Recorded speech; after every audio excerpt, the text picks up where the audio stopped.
Você sabia que por um breve e cintilante momento o mundo inteiro respirou aliviado? Imagine a cena como se fosse um filme antigo ganhando cor diante dos seus olhos. As ruas de Paris, Londres e até mesmo Moscou repletas de uma alegria delirante. Marinheiros beijando estranhos em praças públicas, crianças acenando bandeiras que mal conseguiam segurar, e o som, uma sinfonia de sinos de igreja, buzinas de carros e o choro feliz de milhões. A maior guerra da história havia terminado. Era como o final de um festival de música que durou 6 longos anos. A última nota tocou, e um silêncio exausto, mas satisfeito, pairou no ar. Antes de se ajeitar de vez, já curte e se inscreva no canal para me incentivar a fazer mais conteúdos como esse. Conte-nos também de onde você nos acompanha e qual horário aí agora. Diminua as luzes e vamos começar a jornada desta noite. Agora, você caminha por essas mesmas cidades, mas algumas semanas depois. A euforia se dissipou como a névoa da manhã e o que resta é a dura realidade. O cheiro não é mais de champanhe e pólvora de fogos de artifício, mas de poeira, de concreto quebrado e de uma umidade que parece emanar das próprias fundações de uma civilização ferida. Você vê as silhuetas de edifícios contra o céu cinzento, parecem esqueletos de gigantes esquecidos. E é nesse cenário, nas cinzas da vitória, que as sementes da próxima discórdia começam a germinar, silenciosas e invisíveis. Você vê soldados americanos e soviéticos se encontrando nas margens do rio Elba, na Alemanha. Eles sorriem, trocam cigarros e garrafas de vodka. Esse é o fato conhecido, um símbolo da camaradagem que derrotou um inimigo comum. Mas, se você olhar de perto, com atenção, perceberá algo mais. Há uma barreira invisível entre eles, uma diferença no olhar, na postura. Eles são aliados, mas não são amigos. E a moeda de troca nesse novo mundo é estranha. Você testemunha uma cena curiosa, um soldado americano trocando um par de meias de nylon, um item de luxo inacreditável na época, por um relógio de pulso ornamentado de um oficial russo. Em Berlim, o verdadeiro câmbio não era feito com marcos ou dólares, mas com cigarros Lucky Strike e barras de chocolate Hershey, pequenas trivialidades que podiam comprar tesouros ou a lealdade de alguém por um dia. Historiadores ainda debatem o momento exato em que a aliança se tornou rivalidade. Alguns apontam para as promessas sussurradas em conferências secretas, outros para o próprio instante em que os tanques pararam de rolar, revelando um vazio de poder que ambas as nações correram para preencher.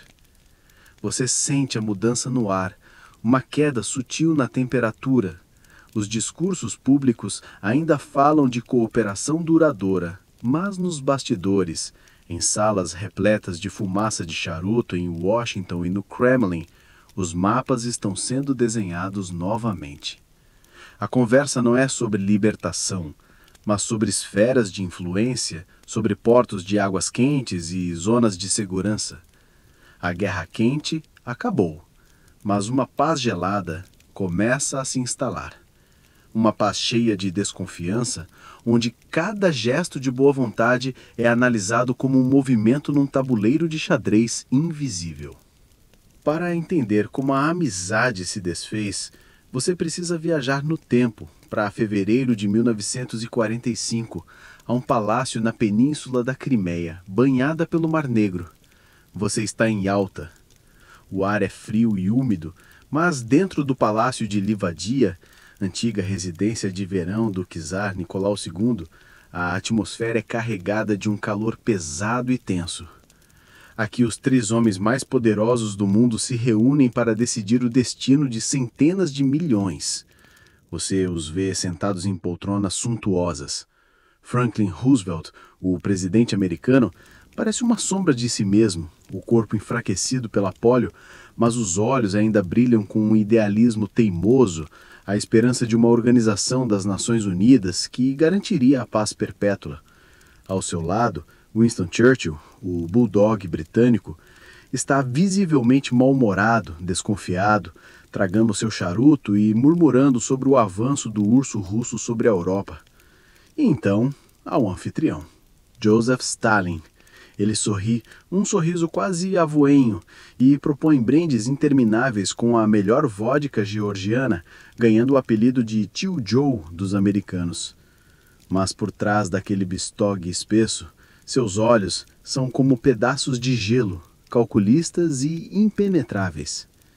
A discussão que você testemunha é o fato histórico conhecido. Eles acordam em dividir a Alemanha derrotada em 4 zonas de ocupação, uma para cada um deles e uma para a França. Eles redesenham as fronteiras da Polônia, um país que sofreu terrivelmente, movendo-a para o oeste como se fosse uma peça num tabuleiro. E a promessa mais crucial, a mais etérea, é feita por Stalin. Ele concorda em permitir eleições livres e sem coação em todos os países libertados da Europa Oriental. As palavras soam bem, soam justas. Mas o que significa livre para um homem que eliminou toda a oposição em seu próprio país? Historiadores ainda debatem se Roosevelt foi tragicamente ingênuo em Yalta, acreditando na palavra de Stalin, ou se ele era um realista pragmático que entendia que o Exército Vermelho já ocupava fisicamente a Polônia, a Romênia e a Bulgária, e que as promessas de Stalin eram a única coisa que ele conseguiria arrancar do ditador. No meio dessas negociações monumentais, você nota uma curiosidade surreal: os banquetes. Todas as noites, os soviéticos oferecem banquetes com 14 pratos, montanhas de caviar, salmão defumado e um fluxo interminável de álcool. Os brindes são uma maratona diplomática, com cada líder tentando superar o outro em eloquência e resistência. É uma fachada de camaradagem, uma tentativa de lubrificar as engrenagens da diplomacia com álcool e iguarias. Mas você sente a tensão por baixo de tudo. Churchill mais tarde iria reclamar em privado que os quartos que lhe foram dados no palácio estavam infestados de percevejos. Uma pequena indignidade, talvez, mas simbólica da desconfiança que permeava cada momento. Você sai daquela sala de conferências com a sensação de que nada foi realmente resolvido. Foi um acordo frágil, um documento cujas palavras podiam ser torcidas e Apenas 5 meses se passaram, mas o mundo parece ter envelhecido uma década. Você viaja de novo, desta vez para Potsdam, um subúrbio de Berlim, em julho de 1945. O ar do verão é pesado, carregado com a poeira da capital alemã destruída, visível no horizonte. A guerra na Europa acabou, mas a do Pacífico ainda ruge. O local da reunião, o Palácio Cecilienhof, é uma estranha fantasia de casa de campo inglesa construída para um príncipe herdeiro alemão. A ironia é palpável. O clima aqui é completamente diferente de Yalta. A falsa camaradagem evaporou, substituída por uma formalidade rígida e uma desconfiança que você pode quase tocar. A mudança de guarda é a razão. No lugar do aristocrático e debilitado Roosevelt, você vê Harry S. Truman. Ele é um homem diferente, um ex-vendedor de armarinhos do Missouri, direto, sem paciência para rodeios diplomáticos. Ele olha para Stalin não como um parceiro, mas como um adversário em um jogo de pôquer. E o próprio Stalin parece diferente, mais confiante, mais intransigente. Seu exército vermelho agora ocupa toda a Europa Oriental e ele não tem a menor intenção de cumprir as promessas de eleições livres feitas em Yalta. Você observa desviar das perguntas de Truman com a habilidade de um mestre, falando sobre segurança e reparações de guerra, enquanto seus agentes consolidam o poder comunista de Varsóvia a Sófia. A Conferência de Potsdam, o fato histórico, é marcada por esse impasse. Eles discutem sobre o futuro da Alemanha, sobre as reparações que a União Soviética exige, mas em cada ponto as duas visões de mundo colidem. A cooperação se transformou em uma negociação dura, onde cada lado tenta arrancar concessões do outro. E no meio da conferência, a dinâmica muda ainda mais quando Winston Churchill, após perder uma eleição surpresa, é substituído pelo mais reservado e socialista Clement Attlee, deixando Stalin como o único membro original do trio vitorioso. É durante esta conferência que Truman recebe uma mensagem secreta, uma das mais importantes da história. O teste da bomba atômica no deserto do Novo México foi um sucesso. A América agora possui uma arma de poder inimaginável. Historiadores ainda debatem sobre o impacto desta notícia no comportamento de Truman. Ele se tornou mais agressivo e confiante em suas negociações com Stalin a partir daquele momento. A questão é, o quanto isso realmente mudou as coisas, ou apenas acelerou o inevitável? A curiosidade deste momento, a cena que redefine tudo, acontece não em uma sessão formal, mas no momento casual. Ao final de uma reunião, Truman se aproxima de Stalin, sem intérpretes por perto, e menciona que os Estados Unidos desenvolveram uma nova arma de força destrutiva incomum. Ele observa a reação de Stalin de perto. O ditador soviético não demonstra surpresa. Ele apenas acena com a cabeça, diz que está feliz em ouvir isso e espera que os americanos façam bom uso dela contra os japoneses. A reação fria de Stalin chocou os americanos. Eles não sabiam que, graças aos seus espiões, Stalin já sabia sobre o Projeto Manhattan há anos. Ele estava apenas jogando seu próprio jogo. Naquele momento, naquela conversa dissimulada, o poder global foi redefinido. A aliança estava morta. O que restava era um equilíbrio de poder. E com a bomba, a balança havia pendido dramaticamente para um lado. Por enquanto. A paz gelada que você sentiu em Potsdam está prestes a receber um nome, uma identidade. Para isso, você viaja novamente, não para um palácio europeu devastado pela guerra, mas para o lugar mais improvável, o coração da América. Você está agora em Fulton, Missouri, em março de 1946. É uma pacata cidade universitária, com prédios de tijolo vermelhos e um ar de primavera que cheira a grama recém-cortada. Parece a milhas de distância das intrigas geopolíticas e dos exércitos que se encaram sobre as ruínas de um continente. E, entretanto, é aqui, no ginásio de Westminster College, que a linha de batalha da nova era será publicamente traçada. Você vê o velho leão, Winston Churchill, agora não mais o primeiro-ministro, mas ainda uma figura de peso mundial, subir ao palco. Ele foi convidado pelo presidente Truman, que está sentado logo atrás dele, parecendo um orgulhoso anfitrião. O que se segue é o fato histórico que ecoaria por décadas.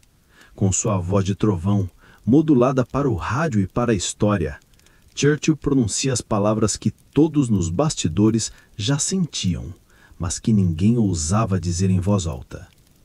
Ele fala de uma relação especial entre o mundo de língua inglesa, mas então ele se vira para a Europa, e você ouve as palavras que caem sobre a plateia e o mundo como um martelo. De Estetino, no Báltico, a Trieste, no Adriático, uma cortina de ferro desceu sobre o continente. Cortina de ferro. A frase é brilhante, visual, terrível. Ela cria uma imagem instantânea de aprisionamento, de escuridão, de uma divisão final e impenetrável. Naquele momento, a suspeita e rivalidade que borbulhavam em segredo são expostas sob a luz do dia. A reação no Kremlin é furiosa, previsivelmente. Stalin denuncia Churchill como um incendiário, um belicista. Mas a frase pegou. A metáfora se tornou realidade. Historiadores ainda discutem a extensão do envolvimento de Truman na elaboração do discurso. Oficialmente, ele apenas convidou um amigo para receber um diploma honorário. Mas foi uma coincidência conveniente demais. Muitos acreditam que Truman usou Churchill, uma voz respeitada, mas agora sem um cargo oficial, para testar as águas, para preparar o público americano e mundial para a política de confronto que ele sabia que teria que adotar. Foi um balão de ensaio político lançado por um mestre da retórica. A curiosidade que humaniza este momento histórico monumental aconteceu no trem que levou os dois líderes de Washington para Missouri. Longe dos microfones e das multidões, Truman e Churchill passaram horas jogando pôquer com assessores e jornalistas. Imagine a cena, os dois homens que estavam redefinindo a ordem mundial, blefando e apostando em um jogo de cartas, rindo e trocando histórias. É um relembramento de que a história é feita por pessoas, com suas complexidades e contradições. Mas o jogo acabou quando chegaram a Fulton. As cartas foram postas na mesa. A cortina de ferro não era mais uma suspeita sussurrada em corredores de poder. As palavras de Churchill ecoam pelo mundo, pintando um quadro sombrio. Mas ainda eram apenas palavras, proferidas por um homem sem poder oficial. Agora, você se encontra um ano depois, em março de 1947, em um lugar onde as palavras se transformam em lei e em política.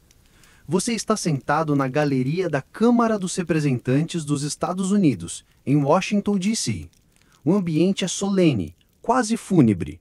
Os legisladores, homens em ternos escuros, não estão trocando gragejos ou cochichando como costumam fazer. Eles estão focados, cientes de que estão prestes a ouvir algo que mudará o curso de sua nação.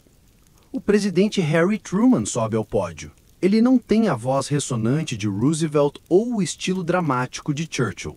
Sua voz é plana, com um sotaque do meio-oeste, a voz de um homem comum que o destino colocou em uma posição extraordinária. E então ele começa a falar. Ele não fala de cortinas ou de ferro. Ele fala de dois pequenos países a milhares de quilômetros de distância, a Grécia e a Turquia. Este é o fato histórico central. A Grécia está no meio de uma guerra civil brutal, com insurgentes comunistas apoiados pelos vizinhos soviéticos. A Turquia está sob imensa pressão de Stalin, que exige controle sobre os estreitos que livam o Mar Negro ao Mediterrâneo. O Reino Unido, que até então vinha apoiando essas nações, está falido pela guerra e informou a Washington que não pode mais arcar com esse fardo. Truman, então, declara que um desastre se desenrolaria se essas nações caíssem. Ele não pede uma declaração de guerra, ele pede dinheiro, 400 milhões de dólares em ajuda econômica e militar. Mas a justificativa que ele dá para esse pedido é o que faz o mundo prender a respiração. Eu acredito, diz ele com sua voz firme, que deve ser a política dos Estados Unidos apoiar os povos livres que estão resistindo a tentativas de subjugação por minorias armadas ou por pressões externas. Isto, você percebe imediatamente, é muito mais do que Grécia e Turquia. É uma promessa global. É um cheque em branco. É o fim oficial de mais de um século de isolacionismo americano. A nação que hesitou em entrar nas duas guerras mundiais agora estava se comprometendo a intervir em qualquer lugar do planeta onde o comunismo ameaçasse se expandir. Esta é a doutrina Truman, uma política de contenção. Historiadores ainda debatem se esta foi uma resposta necessária e prudente à agressão soviética ou se foi uma reação exagerada que definiu um precedente perigoso, levando os IUA a uma série de intervenções custosas ao redor do mundo, do Vietnã ao Afeganistão. A curiosidade aqui não está no discurso em si, mas em como ele foi concebido. Nos bastidores, a administração Truman estava preocupada que o Congresso, de maioria republicana e focado em questões domésticas, rejeitasse a ideia. Foi o senador republicano Arthur Vandenberg quem deu a Truman o conselho decisivo, e cínico. Senhor presidente, ele teria dito, a única maneira de conseguir isso é vir aqui e assustar o povo americano para valer. E foi exatamente o que Truman fez. Ele pintou um quadro de uma luta titânica entre dois modos de vida, entre a liberdade e a tirania. A estratégia funcionou. O cheque foi assinado. A América havia escolhido seu lado e seu papel no mundo pós-guerra. A Guerra Fria não era mais apenas uma rivalidade. Agora ela tinha uma doutrina oficial. A doutrina Truman foi uma linha desenhada na areia, uma declaração de intenções. Mas uma doutrina não enche estômagos vazios nem aquece casas congeladas. Para sentir o verdadeiro pulso da Europa naquele momento, você precisa caminhar pelas ruas de uma cidade como Viena ou Hamburgo durante o inverno brutal de 1946 para 1947. O ar é espesso com o cheiro de carvão úmido e repolho cozido, os únicos luxos disponíveis. Tudo é cinza. O céu, os prédios em ruínas, os rostos das pessoas envolvidas em casacos remendados. A vitória parecia uma promessa distante e vazia. A fome e o desespero são um terreno fértil, não para a democracia, mas para ideologias extremas que prometem soluções rápidas e pão na mesa.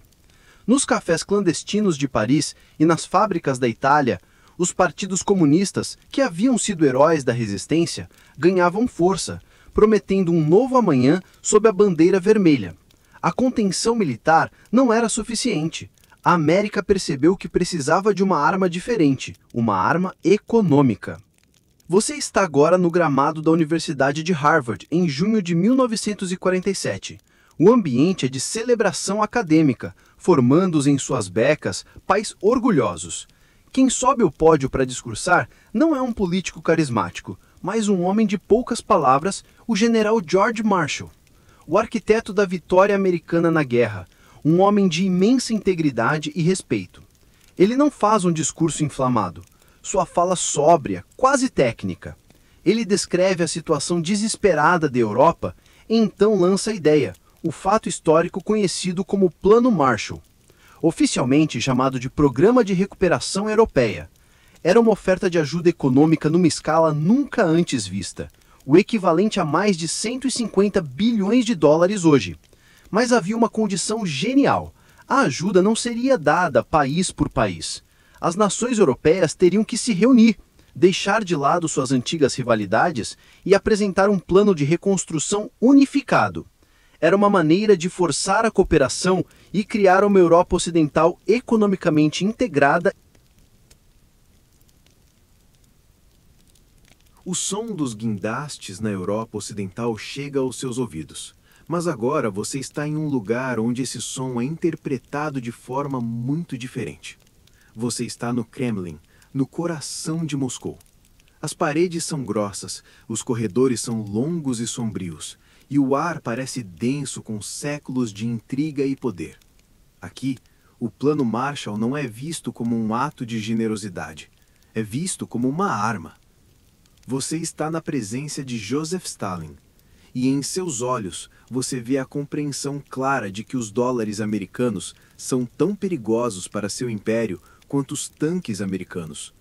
O plano é uma isca, um cavalo de Troia capitalista enviado para seduzir seus novos e frágeis estados satélites, para afastá-los da órbita de Moscou com promessas de prosperidade e liberdade de mercado. Para ele, isso é uma guerra por outros meios, e ele precisa de uma resposta, uma contraofensiva. A resposta formal, o fato histórico, chega em setembro de 1947. Você viaja para uma sombria cidade na Polônia, onde líderes dos partidos comunistas da União Soviética, Bulgária, Tchecoslováquia, Hungria, Polônia, Romênia, Iugoslávia, França e Itália são convocados. Não é uma reunião de iguais, é um chamado à ordem. Aqui é criado o Cominform, ou Departamento de Informação Comunista. O nome soa burocrático, inofensivo, mas sua função é qualquer coisa menos isso. É o punho de ferro de Stalin para garantir a lealdade ideológica. Sua missão é coordenar as ações, a propaganda e a política de todos os partidos comunistas, garantindo que a linha venha de um só lugar, Moscou. É o exato oposto do Plano Marshall. Em vez de incentivar a cooperação voluntária através da atração econômica, o Cominform exigia a submissão através da pureza ideológica e da ameaça velada. A cortina de ferro que Churchill descreveu agora tem sua própria burocracia, seu próprio comitê central. Historiadores ainda debatem a complexa mistura de medo e convicção ideológica que motivavam os líderes do Bloco Oriental. Eram todos meros fantoches aterrorizados por Stalin, ou alguns deles realmente acreditavam que estavam protegendo suas nações da exploração capitalista e construindo uma utopia socialista. A curiosidade mais sombria e reveladora da era do Cominform foi a perseguição ao titoísmo. O líder da Iugoslávia, Josip Broz Tito, um comunista ferrenho e herói da resistência, cometeu o pecado imperdoável de querer seguir seu próprio caminho, de não se curvar completamente a Stalin. Ele foi expulso do Cominform em 1948, e seu nome se tornou uma palavra proibida, um sinônimo de traidor. Por todo o bloco oriental, expurgos foram lançados. Líderes comunistas veteranos que haviam lutado contra os nazistas foram subitamente presos, torturados e forçados a confessar o crime impossível de serem agentes de Tito. Era uma caça às bruxas ideológica, projetada para instilar um medo profundo e garantir que ninguém mais ousasse desafiar a autoridade do Kremlin. O bloco oriental não estava apenas sendo separado economicamente, estava sendo selado hermeticamente, transformado em um universo paralelo com suas próprias regras, sua própria economia planejada e seu próprio medo onipresente. Agora, todos os fios dessa teia de desconfiança, da doutrina Truman, do Plano Marshall e da resposta do Cominform, convergem para um único ponto no mapa. Um ponto que se tornará o primeiro grande campo de batalha da Guerra Fria. Você viaja para o coração do Império derrotado, para Berlim. Não é mais a capital orgulhosa do Reich. É um mar de escombros, uma paisagem lunar de prédios destruídos e ruas repletas de crateras. Você caminha entre os fantasmas de edifícios, passando por esqueletos de bondes enferrujados. O cheiro de tijolo úmido e carvão barato paira no ar. Esta cidade é uma ferida aberta, um símbolo do fim de uma guerra, mas é também o berço da próxima. O fato histórico que define este lugar é a sua absurda geografia política. A própria Alemanha, como você se lembra da Conferência de Yalta, foi dividida em 4 zonas de ocupação, uma para cada um dos principais aliados: americanos, britânicos, franceses e soviéticos. Mas Berlim, a capital, que fica bem no meio da zona soviética, também foi dividida em 4 setores. Isso cria uma situação bizarra. Você está em uma ilha de governança ocidental em um mar vermelho soviético. Os setores americano, britânico e francês formam o que se torna Berlim Ocidental, uma cidade capitalista e democrática, que existe a mais de 150 quilômetros de profundidade dentro do território controlado por Stalin. É um microcosmos da divisão do mundo, tudo concentrado em uma única cidade. Você pode tomar café da manhã no setor americano, almoçar no setor britânico e jantar no setor francês, tudo no mesmo dia. Mas para chegar à Alemanha Ocidental, você precisa cruzar quilômetros de postos de controle e estradas patrulhadas pelo Exército Vermelho. Historiadores ainda debatem se o acordo para dividir Berlim foi uma falha de visão estratégica por parte do Ocidente, que não antecipou que a União Soviética poderia facilmente cortar o acesso à cidade, ou um ato de fé calculado, uma aposta que a cooperação pós-guerra continuaria. A curiosidade mais surreal da vida nesta cidade dividida, antes que qualquer muro fosse construído, era a mesma rede de metrô, o U-Bahn. As linhas que pertenciam a Berlim Ocidental às vezes passavam por baixo do território de Berlim Oriental. Nessas viagens, o trem não parava. Ele apenas diminuía a velocidade ao passar pelas estações do lado leste, que estavam escuras, abandonadas e empoeiradas, patrulhadas por guardas de fronteira da Alemanha Oriental armados. Os passageiros ocidentais olhavam em silêncio para essas estações fantasmas. Um vislumbre de um mundo separado, a poucos metros de distância, mas completamente inacessível.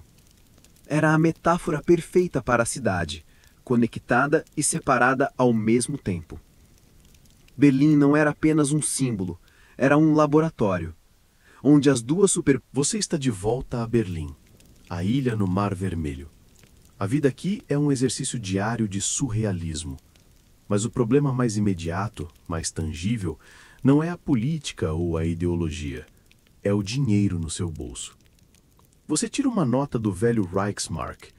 O papel é fino, desgastado, não vale quase nada. A economia oficial é uma piada. Para comprar um pão, você precisa de uma pilha de notas que mal cabe na mão. A verdadeira economia acontece nas sombras, no mercado negro, onde a moeda corrente não é o marco, mas o cigarro americano. Um maço de Lucky Strike é um ativo estável. Uma barra de chocolate é um investimento. Esta é a curiosidade da vida diária, a chamada Zigarettenzuerung, ou a economia do cigarro. As forças de ocupação ocidentais veem isso e percebem um problema profundo. Uma sociedade não pode se reconstruir sobre uma base de fumaça de tabaco e escassez. Mais perigosamente, os soviéticos, que controlam a gráfica que imprime os Reichsmarks, estão inundando a cidade com dinheiro sem valor, desestabilizando ainda mais os setores ocidentais. Então, em uma noite de junho de 1948, tudo muda. O anúncio é feito pelos rádios ocidentais.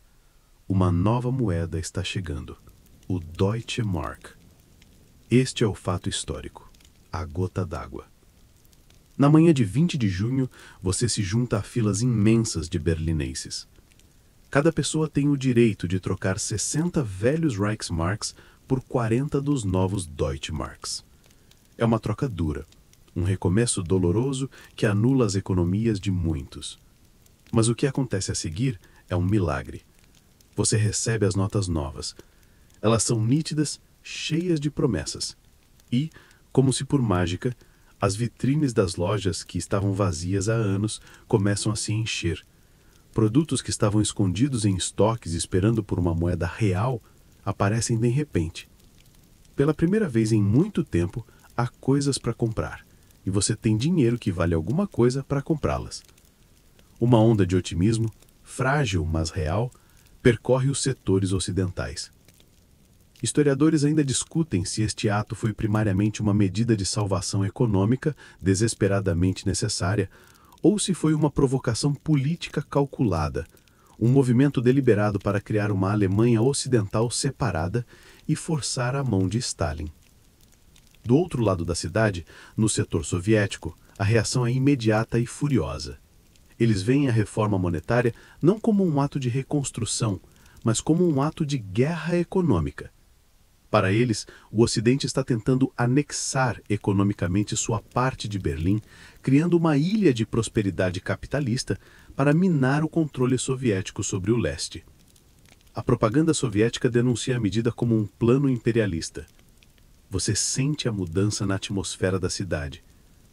O breve otimismo é rapidamente substituído por uma tensão elétrica. Os guardas soviéticos nos postos de controle parecem mais rígidos, seus olhares mais duros. O zumbido dos aviões ocidentais que trazem suprimentos parece mais solitário agora. A reforma monetária era a linha que não podia ser cruzada. O Ocidente a cruzou. Agora todos em Berlim, de generais a lojistas, prendem a respiração esperando a inevitável resposta de Stalin. A gota d'água caiu, e um silêncio ameaçador paira sobre a cidade. A resposta não demora a chegar. É uma resposta que não vem na forma de um discurso zangado ou uma nota diplomática. É uma resposta física, brutal em sua simplicidade. Você acorda na manhã de 24 de junho de 1948 com um silêncio estranho.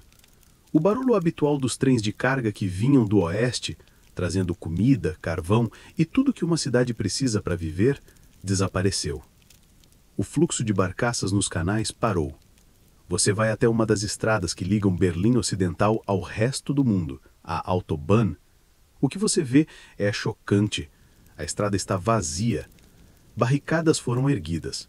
Soldados soviéticos, com rifles pendurados nos ombros, bloqueiam a passagem. Eles não são hostis, apenas firmes. Ordens são ordens. Este é o fato histórico, o início do bloqueio de Berlim. Stalin executou seu movimento no tabuleiro de xadrez. Ele cortou todas as artérias terrestres e fluviais que alimentavam Berlim Ocidental. Mais de 2 milhões de pessoas, incluindo as tropas de ocupação ocidentais, estão agora presas, sitiadas a mais de 100 milhas dentro do território soviético. A justificativa oficial dada pelos soviéticos é cômica em sua falsidade. Eles alegam que as rotas estão fechadas por reparações técnicas. Ninguém acredita nisso. É um cerco moderno. Stalin não está usando canhões, ele está usando a fome. Sua aposta é simples. Com estoques de comida para 36 dias e carvão para 45, a cidade logo se renderia. Os aliados ocidentais enfrentariam uma escolha humilhante: abandonar Berlim, entregando uma vitória massiva a Stalin e destruindo sua credibilidade em toda a Europa, ou ficar e passar fome com os alemães que eles acabavam de derrotar na guerra. Historiadores ainda debatem as intenções precisas de Stalin. Ele realmente queria forçar o Ocidente a abandonar Berlim, ou ele estava apenas usando a cidade como moeda de troca para forçar os aliados a abandonarem seus planos de criar um Estado separado na Alemanha Ocidental e cancelar a nova moeda? A curiosidade surreal desse momento é que, tecnicamente, o cerco não era total. Havia 3 corredores aéreos, faixas neutras do céu que ligavam Berlim Ocidental a Hamburgo, Bückeburg e Frankfurt. Em acordos anteriores, os soviéticos haviam concordado verbalmente que os aliados poderiam usar esses corredores. Mas ninguém em sã consciência acreditava que você poderia sustentar uma metrópole moderna pelo ar. Era visto como uma brecha teórica, não uma solução prática. Os soviéticos provavelmente nem se preocuparam em fechá-la, achando a ideia ridícula. Você sente o desespero se instalar na cidade. O breve otimismo do Deutsche Mark transforma-se em fero. As prateleiras das lojas que tinham acabado de ser reabastecidas começam a esvaziar novamente. A cidade está presa. Uma ilha não mais apenas política, mas fisicamente isolada. A questão que paira sobre cada berlinense e cada político em Washington, Londres e Paris é a mesma. E agora? O que faremos? A Guerra Fria deixou de ser uma batalha de palavras e dinheiro. Tornou-se uma questão de sobrevivência.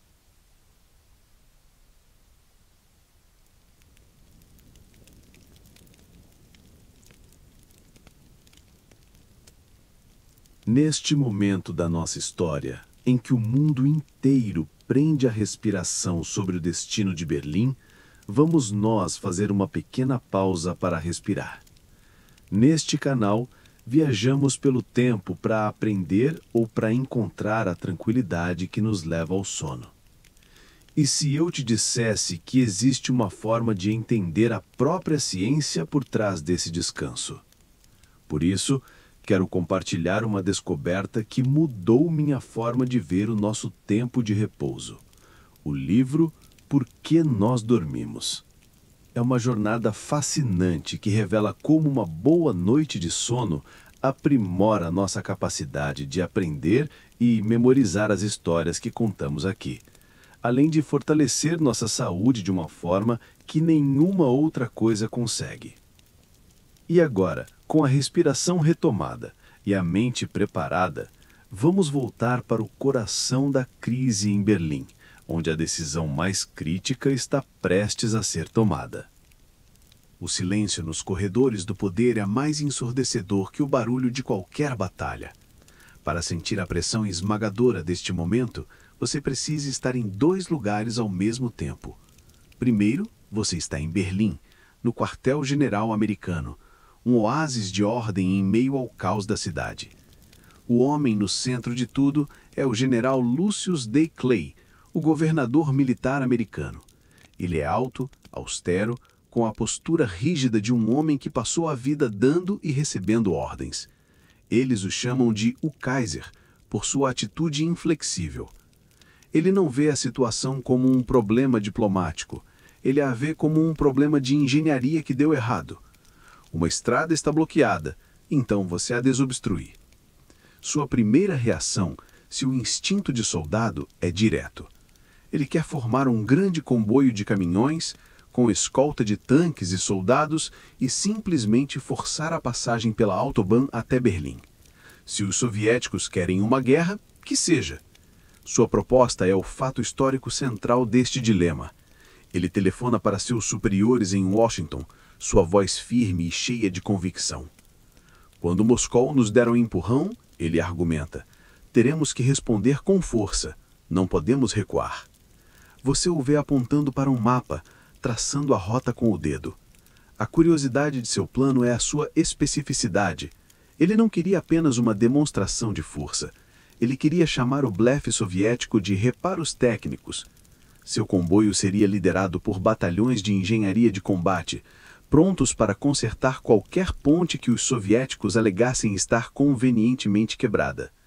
Seria uma demonstração de determinação americana, uma declaração de que eles não seriam intimidados. Mas é uma aposta de proporções cósmicas. Um único tiro disparado por um guarda de fronteira nervoso poderia desencadear uma cadeia de eventos que levaria à Terceira Guerra Mundial. Uma guerra que agora seria travada com armas atômicas. Agora, você viaja instantaneamente para Washington, para o Salão Oval.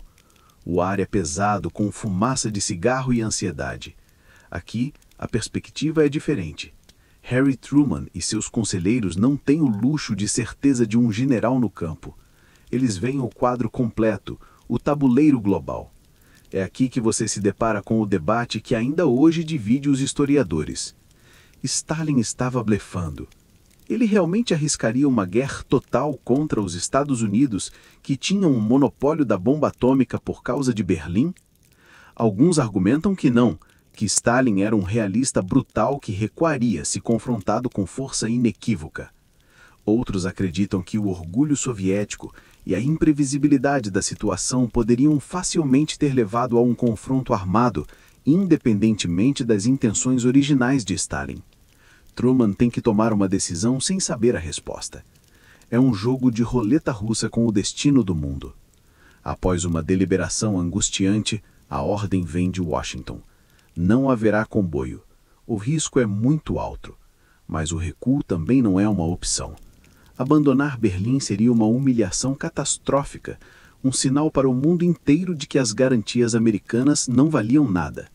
O dilema parece absoluto. Forçar a passagem é arriscar o Armagedon. Recuar é entregar a Europa. Ambas as opções são impensáveis.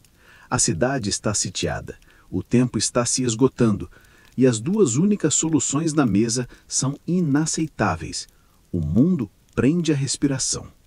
Presos entre o Armagedon e a humilhação, os líderes ocidentais buscam desesperadamente uma terceira opção, uma agulha em um palheiro de impossibilidades.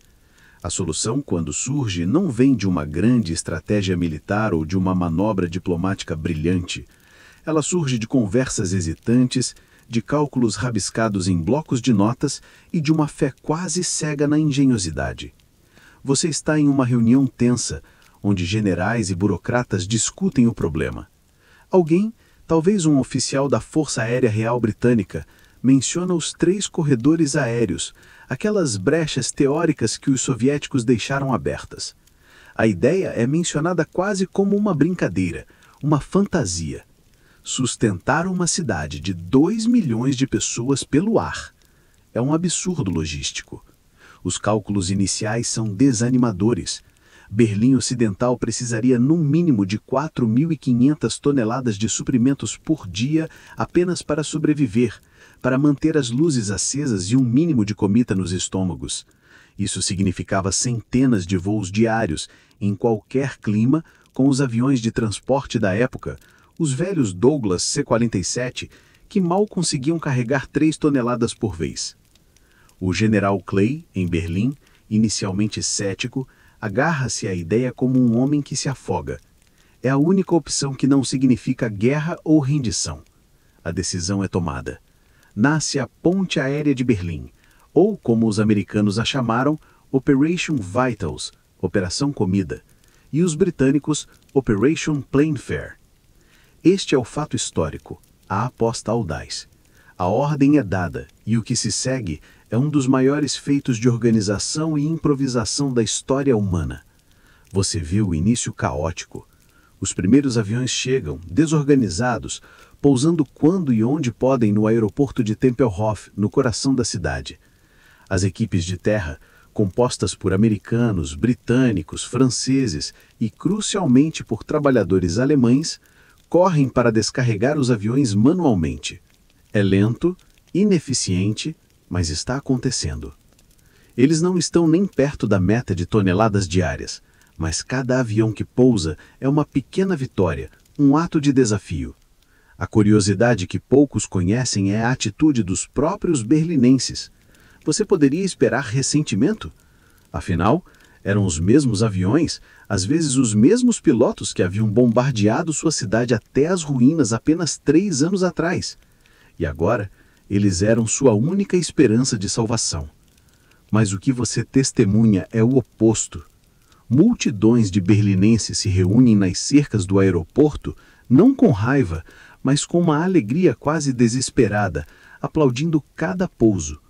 Eles se oferecem como voluntários, trabalhando dia e noite para descarregar suprimentos, consertar pistas danificadas com as próprias mãos. Eles entendem o que está em jogo. Eles não são mais inimigos derrotados, são parceiros em uma luta pela liberdade de sua própria cidade.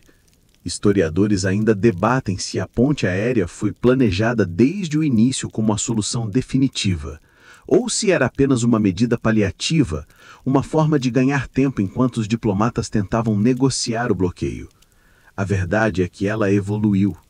Começou como uma medida desesperada e, através da pura força de vontade e da necessidade, transformou-se em uma máquina logística perfeitamente afinada. A aposta foi feita. Os motores foram ligados.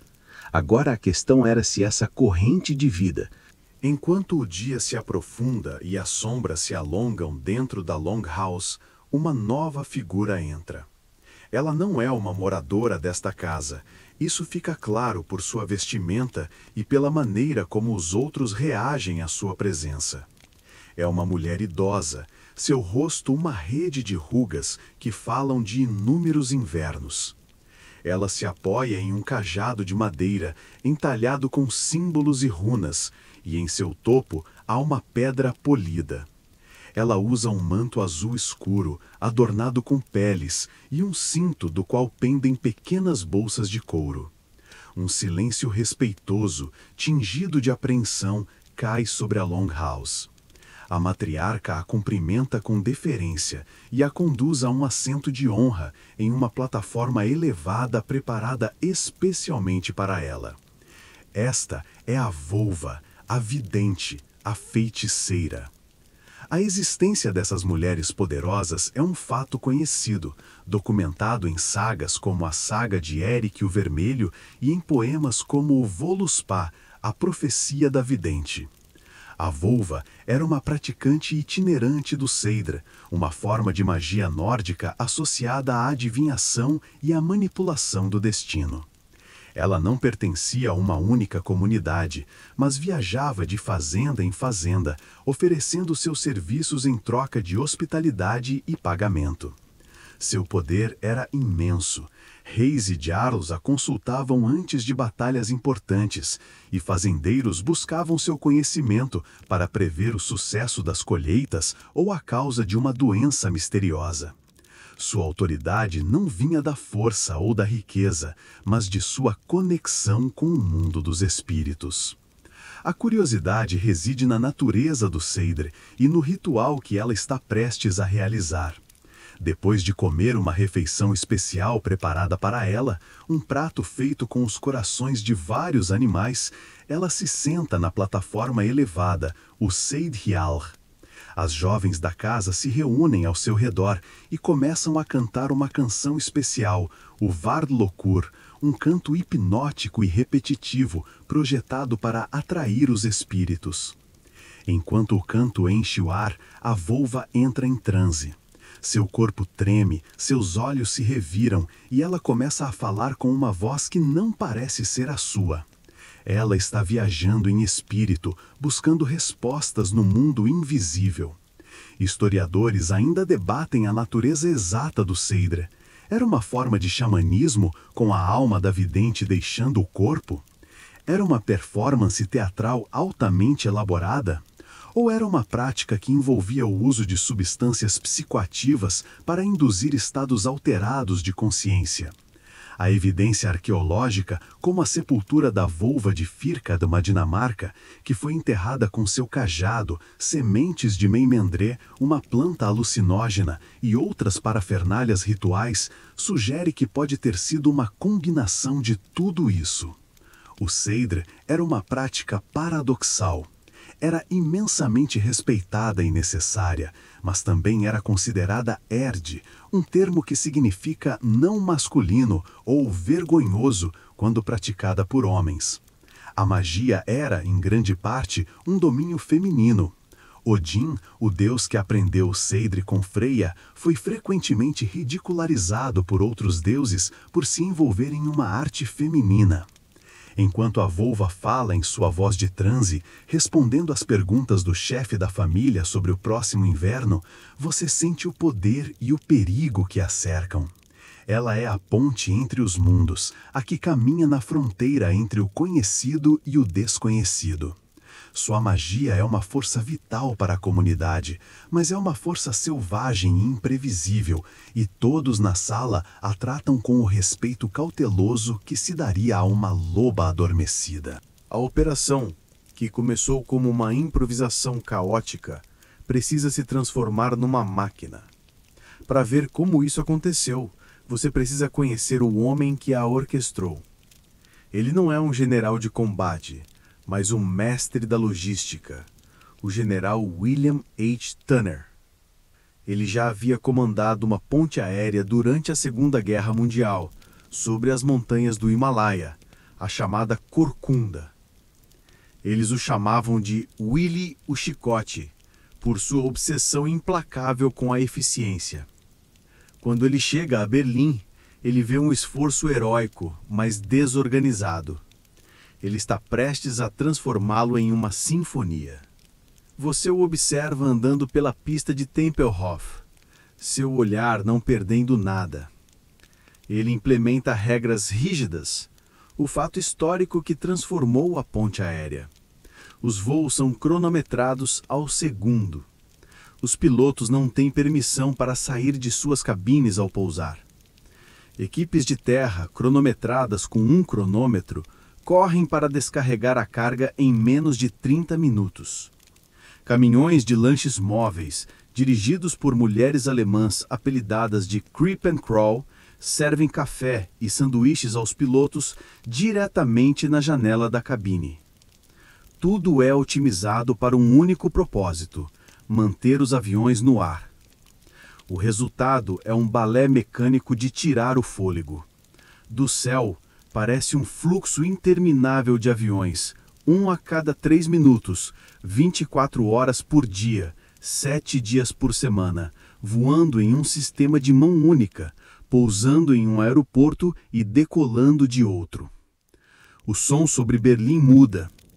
Não é mais o som ameaçador dos bombardeiros de guerra, mas o zumbido constante e reconfortante dos Rosidenbomber, os bombardeiros de passas, como os berlinenses carinhosamente os apelidaram. Mas a história mais comovente, a curiosidade que se tornou a alma da ponte aérea, não foi planejada por nenhum general. Você conhece um piloto americano, o tenente Gale Halvorson. Um dia, perto da cerca de Tempelhof, ele encontra um grupo de crianças alemãs. Ele conversa com elas e fica impressionado por elas não pedirem doces, como tantas crianças faziam. Elas apenas queriam observar os aviões, sua única ligação com o mundo exterior. Comovido, ele promete que no dia seguinte jogaria pacotes de chicletes e doces de seu avião. Para que elas soubessem qual era o seu avião, ele disse que balançaria as asas na aproximação. Ele cumpre sua promessa. Pequenos paraquedas feitos de lenços são amarrados a barras de chocolate e chicletes. Ao se aproximar para o pouso, ele balança as asas do seu C-54 e as guloseimas flutuam para as crianças que esperavam ansiosamente. A notícia se espalha como fogo. Logo dezenas, depois centenas de crianças se reúnem, esperando pelo tio Wiggle Wings, ou o bombardeiro de doces. A história chega nos jornais nos Estados Unidos. Crianças americanas, fabricantes de doces, comunidades inteiras começam a doar doces e a fazer pequenos paraquedas. Operação Little Beatles se torna um fenômeno. Halverson e outros pilotos se tornam heróis.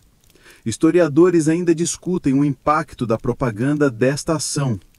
Foi um golpe de gênio não intencional que humanizou os ocupantes americanos, transformando-os de conquistadores em salvadores e amigos, aos olhos do povo alemão e do mundo. O balé dos aviões transportava carvão e farinha, os bens essenciais para a sobrevivência do corpo. Mas os pequenos paraquedas do tenente Halverson transportavam algo igualmente vital: esperança, um alimento para a alma de uma cidade sitiada.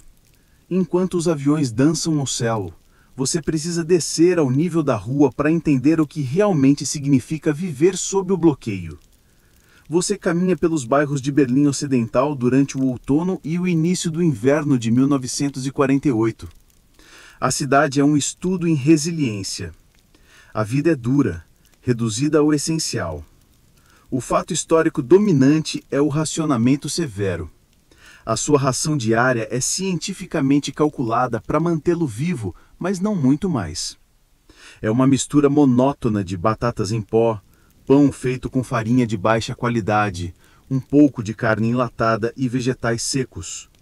A energia elétrica é cortada por horas a fio todos os dias, para economizar o precioso carvão que chega pelo ar. As noites são escuras e silenciosas, exceto pelo zumbido constante dos aviões. Você vê as pessoas se adaptando de maneiras engenhosas. Cada pedaço de terra disponível, dos jardins dos fundos aos parques públicos, é transformado em uma horta.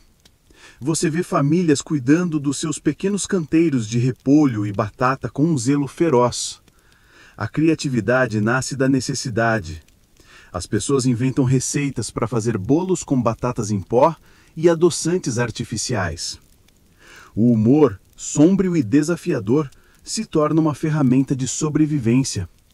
Os berlinenses desenvolvem uma atitude que eles chamam de Trotzhaltung, uma atitude de despeito teimoso. Quanto mais os soviéticos apertavam o cerco, mais determinados eles se tornavam em não ceder. A curiosidade da vida diária é a importância que os pequenos prazeres adquirem. Um ovo fresco, trazido por um piloto amigo, é um tesouro. Uma laranja é um luxo inimaginável. Mas o símbolo mais potente dessa resiliência é Ernst Reuter, o prefeito eleito de Berlim Ocidental. Ele é um social-democrata, um homem que passou anos exilado dos nazistas e que agora se recusa a se curvar aos soviéticos. Você o ouve discursar para uma multidão de 300.000 pessoas em frente às ruínas do Reichstag. Sua voz ecoa pela praça, cheia de paixão e desafio. Povos do mundo, ele clama para que olhem para esta cidade e vejam que vocês não podem, não devem abandonar esta cidade e este povo. Ele não estava apenas falando com Washington e Londres, ele estava falando com os seus próprios cidadãos, fortalecendo sua determinação. Historiadores ainda discutem o impacto da determinação do povo berlinense na decisão dos aliados de continuar a ponte aérea. Teria sido muito mais fácil para os políticos ocidentais desistirem se os próprios berlinenses tivessem perdido a esperança. A resistência deles tornou politicamente impossível abandonar. A batalha por Berlim não está sendo travada apenas com toneladas de carvão e sacos de farinha. Você percebe que uma guerra paralela, igualmente intensa, está sendo travada nas ondas do rádio, nas manchetes dos jornais e nos cartazes colados nos muros em ruínas. É uma guerra pela mente e pelo coração das pessoas, Uma guerra de propaganda. Você sintoniza o seu rádio. De um lado do espectro, você ouve a RIAS, a Rundfunk im Amerikanischen Sektor Radio, no setor americano. A voz do locutor é calma, factual, transmitindo notícias do mundo exterior, música ocidental como jazz e swing e, crucialmente, relatórios diários detalhados sobre o progresso da ponte aérea. Cada voo que pousa, cada tonelada entregue é anunciado como uma vitória. A RIA se torna a voz da esperança, um farol de informação em um mar de incerteza. A propaganda ocidental, o fato histórico, é habilmente construída. Cartazes mostram crianças alemãs sorrindo para pilotos americanos. O bombardeiro de doces se torna uma história contada repetidamente. A mensagem é clara: nós somos seus parceiros, seus salvadores. Estamos aqui para defender a liberdade contra a tirania. Agora, você gira o dial e sintoniza a Rádio Berlim, controlada pelos soviéticos. O tom é completamente diferente. É estridente, acusatório. A ponte aérea é descrita como um ato de agressão, uma violação da soberania alemã. Os aviões são chamados de instrumentos do imperialismo americano. Os locutores afirmam que os aliados estão deliberadamente passando fome no povo de Berlim para seus próprios fins políticos nefastos. Eles oferecem rações extras de comida para qualquer berlinense ocidental que se registre no setor oriental, uma tentativa de minar a moral e atrair a população. A propaganda é uma arma de dois gumes e você a vê em ação. A curiosidade desta guerra psicológica é o uso do cinema. Nos cinemas de Berlim Ocidental, antes do filme principal, são exibidos noticiários que mostram a ponte aérea em toda a sua glória heróica. Os cinemas são mantidos funcionando mesmo com a escassez de energia porque são vistos como essenciais para o moral. Em Berlim Oriental, os filmes soviéticos glorificam os trabalhadores e os soldados do Exército Vermelho, retratando o Ocidente como decadente e corrupto. Historiadores ainda discutem a eficácia real da propaganda soviética durante o bloqueio. Embora tenha tido algum apelo inicial, especialmente com a oferta de comida, ela rapidamente se desgastou diante da realidade diária. Os berlinenses podiam olhar para o céu e ver os aviões chegando. Eles podiam sentir o gosto do pão feito com farinha americana. A propaganda ocidental tinha a vantagem de estar alinhada com a experiência vivida das pessoas. Os soviéticos estavam tentando vender uma narrativa que contradizia o que os berlinenses viam com seus próprios olhos.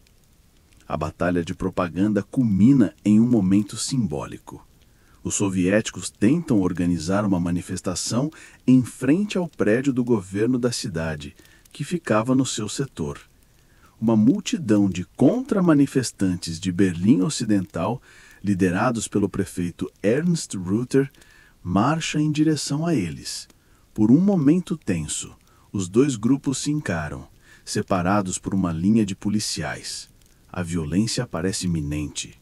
Mas, no final, a manifestação soviética fracassa. A guerra psicológica foi vencida, não por eslodos inteligentes, mas pela resiliência e pela crença de um povo no que era real. O otimismo e a determinação que sustentaram a cidade durante o verão e o outono estão prestes a enfrentar seu teste mais severo.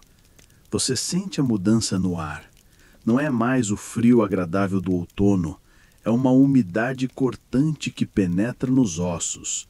O inverno de 1948 para 1949 chega a Berlim e ele é um dos mais rigorosos já registrados. O céu, que já foi a tábua de salvação da cidade, agora se torna seu maior inimigo. Você está em uma torre de controle no aeroporto de Tempelhof, olhando para uma parede branca de neblina e neve. O gelo se acumula nas asas dos aviões, tornando o voo perigosamente instável. A visibilidade cai para quase zero. O balé perfeitamente coreografado da ponte aérea se transforma em uma luta desesperada contra os elementos. Os pousos, que antes eram cronometrados ao minuto, agora se tornam proezas de habilidade e coragem cega, com os pilotos confiando apenas nos seus instrumentos e nas vozes dos controladores de tráfego aéreo. No chão, a situação é igualmente sômbria. O fato histórico que define este período é a crise do carvão.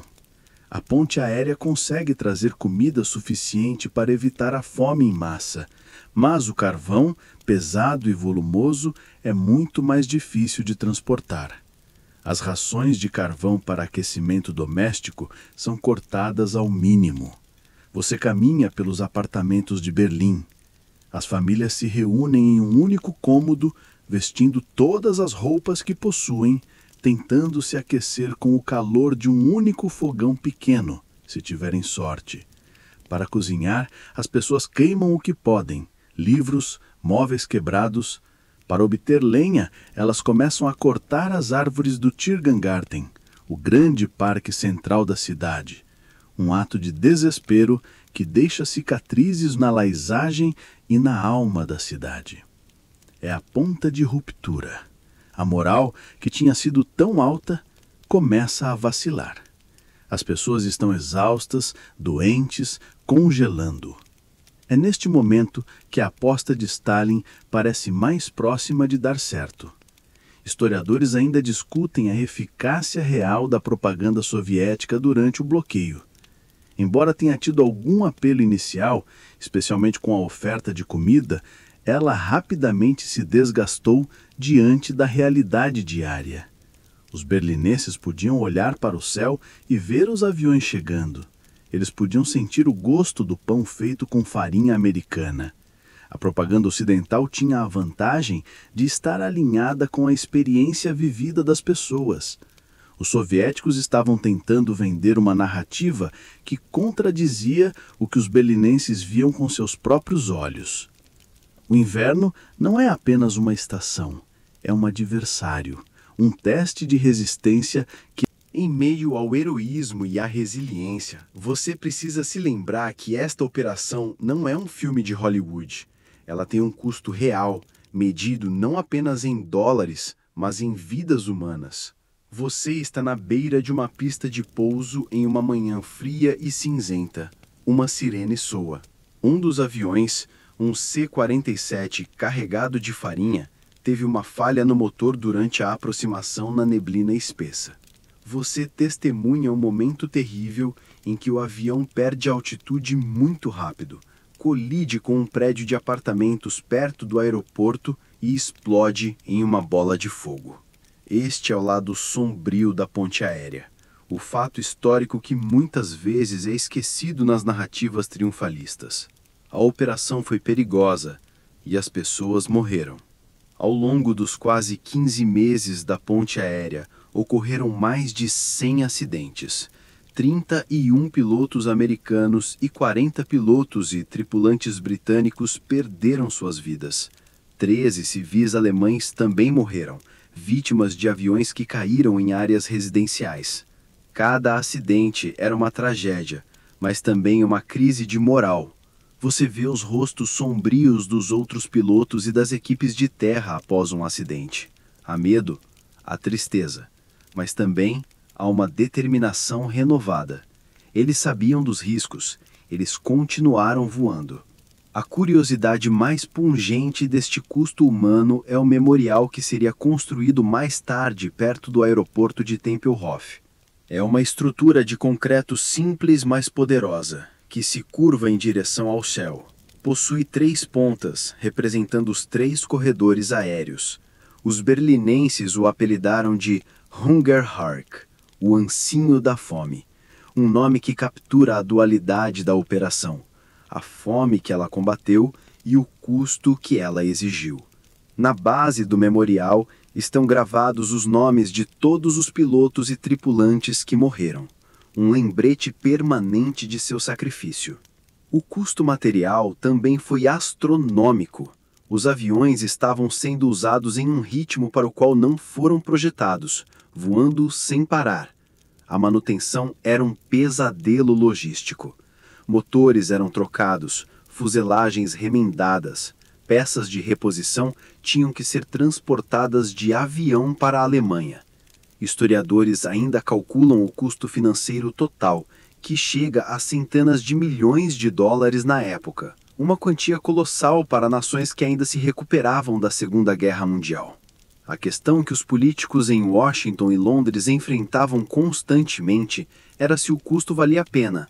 Cada acidente, cada dólar gasto aumentava a pressão para encontrar uma solução diplomática, para ceder.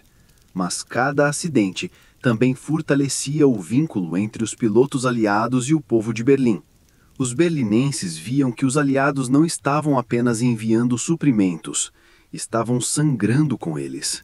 Este sacrifício compartilhado forjou uma aliança que transcendeu a política. Não era mais sobre ocupar uma cidade derrotada, era sobre defender parceiros em uma luta comum. O custo humano, embora trágico, acabou por cimentar a determinação do Ocidente, transformando um problema estratégico em uma obrigação moral que não podia ser abandonada, não importa o preço. A primavera de 1949 chega em Berlim e com ela um sentimento de mudança. A neve derrete revelando a grama verde que começa a brotar no Tiergarten. Mas a mudança mais significativa não está no clima, está na matemática da ponte aérea. Graças à disciplina do general Thuner, a introdução de aviões maiores como o C-54 Skymaster e a construção de um novo aeroporto em tempo recorde no setor francês, Tegel, a operação atingiu um nível de eficiência que ninguém, nem mesmo seus planejadores mais otimistas, achava possível. Você está presente em um dia de abril que entra na história como a Parada da Páscoa. Em um esforço máximo para demonstrar sua capacidade, a ponte aérea entrega quase 13 mil toneladas de suprimentos em um único período de 24 horas. É um feito impressionante, um avião pousando em Berlim a cada 62 segundos. Este fato histórico é um golpe de mestre em termos de logística e propaganda. Eles provaram que não podiam apenas sustentar a cidade, podiam fazê-la prosperar. Em Moscou, a mensagem é recebida em alto e bom som.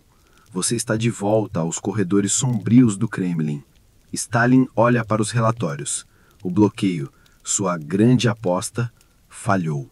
Ele não conseguiu forçar o Ocidente a sair de Berlim, ele não conseguiu quebrar a vontade dos berlinenses. Pelo contrário, sua ação teve consequências desastrosas para ele. Transformou os alemães ocidentais, seus ex-inimigos, em aliados firmes dos americanos. Ameaçou a estabilidade dos seus próprios estados satélites, que viam o sucesso da ponte aérea com uma mistura de admiração e inveja. E, o mais importante, assustou tanto as nações da Europa Ocidental que fizeram algo que ele sempre temeu: formaram uma aliança militar formal. O bloqueio não apenas fracassou em seu objetivo, ele foi contraproducente. A curiosidade aqui é como o fim do bloqueio foi negociado. Não aconteceu em uma grande conferência com cobertura da imprensa mundial. Aconteceu através de canais secretos, quase casuais. Um diplomata americano e um soviético começaram a conversar durante reuniões na recém-formada Organização das Nações Unidas, em Nova York. As conversas eram discretas, inicialmente sobre outros assuntos, mas eventualmente o americano perguntou hipoteticamente se o bloqueio poderia ser levantado se os ocidentais concordassem em realizar uma reunião dos ministros das relações exteriores para discutir o futuro da Alemanha. O sinal foi dado. Stalin precisava de uma saída que salvasse as aparências, uma maneira de recuar sem admitir a derrota total. Esta foi a sua rampa de saída. Em 12 de maio de 1949, quase um ano depois de ter começado, o bloqueio é levantado.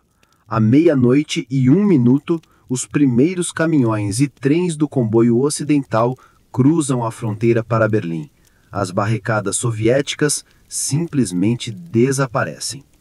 Historiadores ainda consideram o bloqueio de Berlim como a primeira grande vitória do Ocidente na Guerra Fria.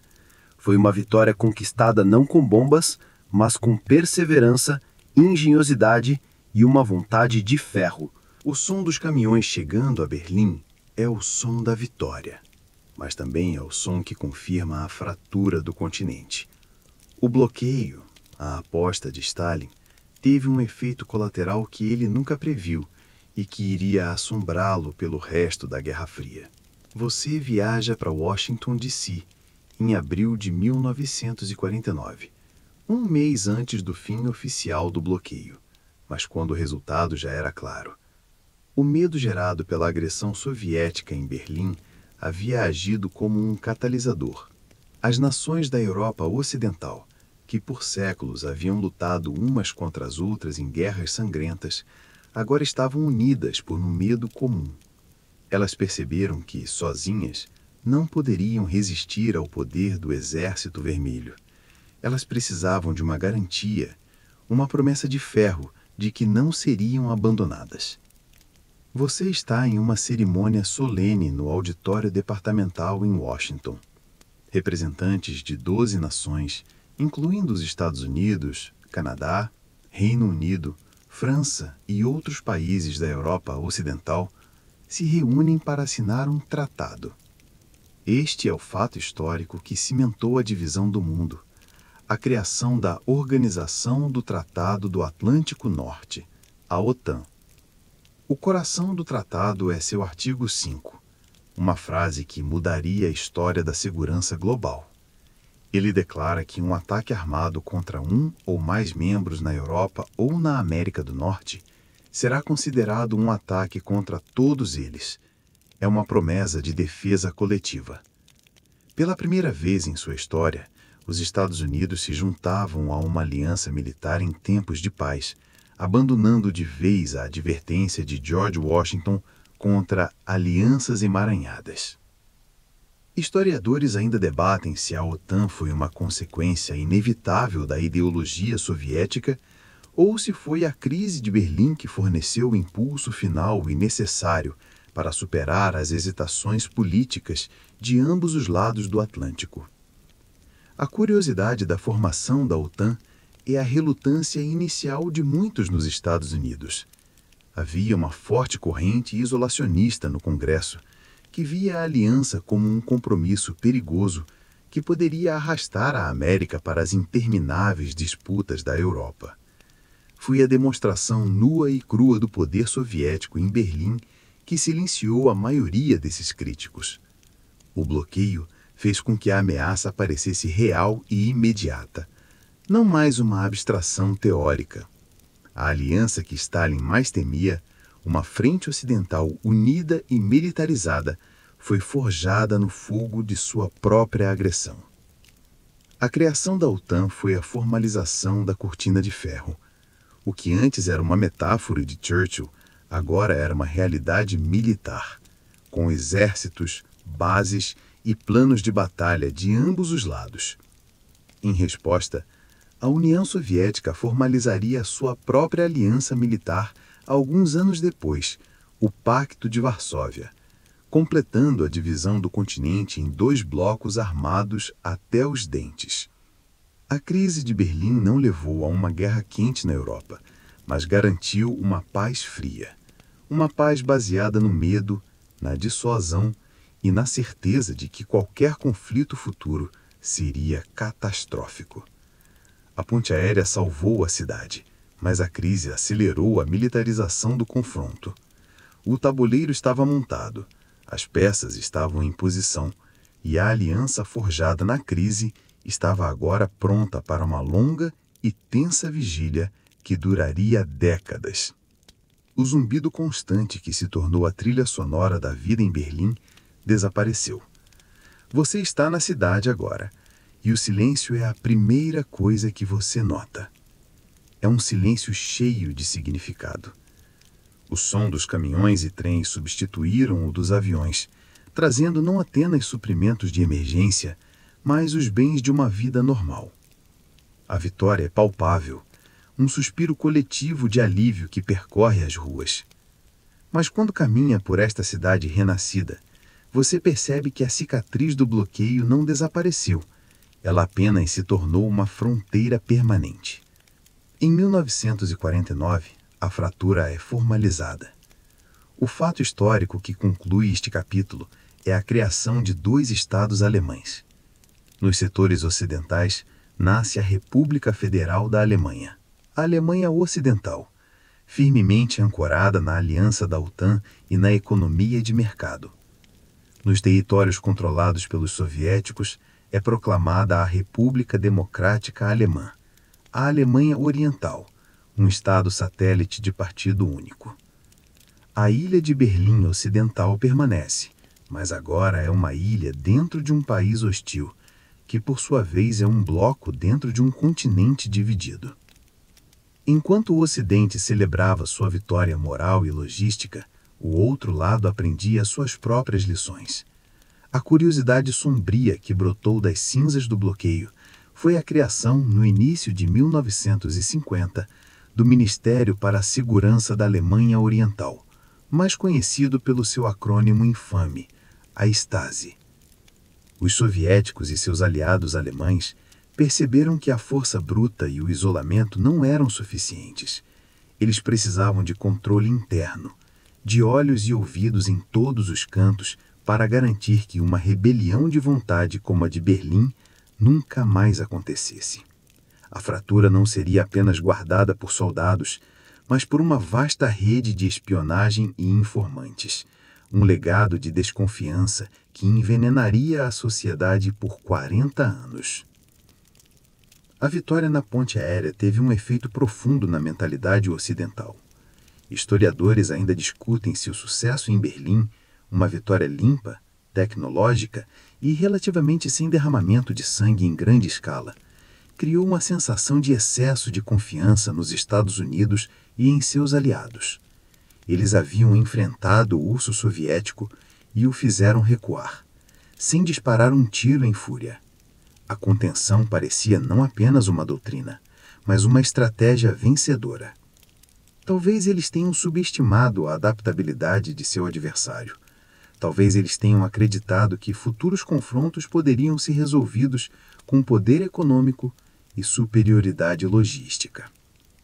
A Europa estava agora congelada em um impasse tenso, um tabuleiro onde nenhuma peça ousava fazer um movimento drástico. Mas o grande jogo pelo futuro do mundo estava longe de terminar. Ele só mudaria de arena. A cidade de Berlim sobreviveu, mas o mundo estava permanentemente fraturado.